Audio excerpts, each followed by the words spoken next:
যুগধর্ম হচ্ছে হরিনাম।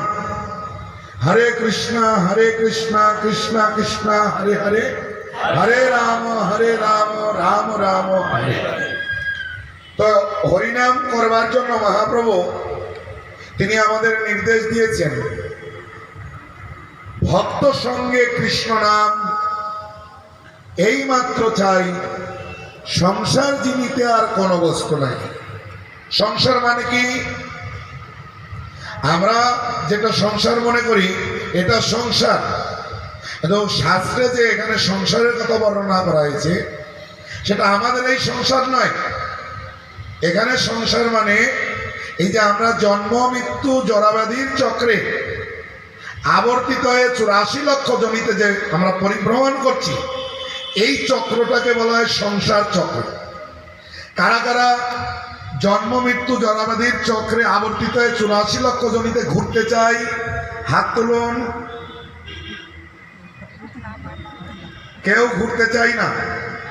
তো যদি এই সংসার চক্র থেকে মুক্ত হতে চাই, এই কলিযুগে একমাত্র পন্থা ভক্ত সঙ্গে হরিনাম করতে হবে। অন্য কোনো পন্থা নেই এই সংসার চক্র থেকে মুক্ত হওয়া।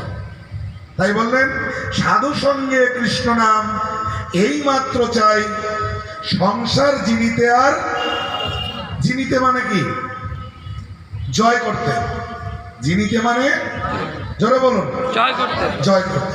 তাহলে এই জন্ম মৃত্যু জরাব্যাধির চক্র, এই 84 লক্ষ জমিতে যে পরিভ্রমণ, এটা থেকে কারা কারা জয় লাভ করতে চাই? উলুধ্বনি ওর প্রেমানন্দে।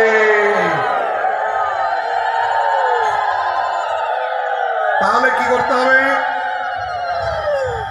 তাহলে যদি আমরা এই চক্র জয় লাভ করতে চাই কি করতে হবে? শুধু হরিনাম করলে হবে না, ভক্ত সঙ্গে সাধু সঙ্গে হরিনাম। সাধু সঙ্গে কিভাবে হরিনাম করতে হবে?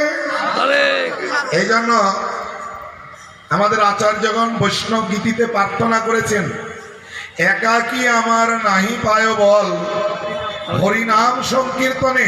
আপনি একাকী হরিনাম করতে পারেন, তো ওই হরিনামে বল লাভ করতে পারবেন না। এই জন্য ভক্ত সঙ্গে। তা আমাদের সচ্চিদানন্দ ছিল ভক্তিবিনোদ ঠাকুর, তিনি উল্লেখ করেছেন আমরা এই কলিযুগে 4 ভাবে সাধু সঙ্গ লাভ করতে পারি।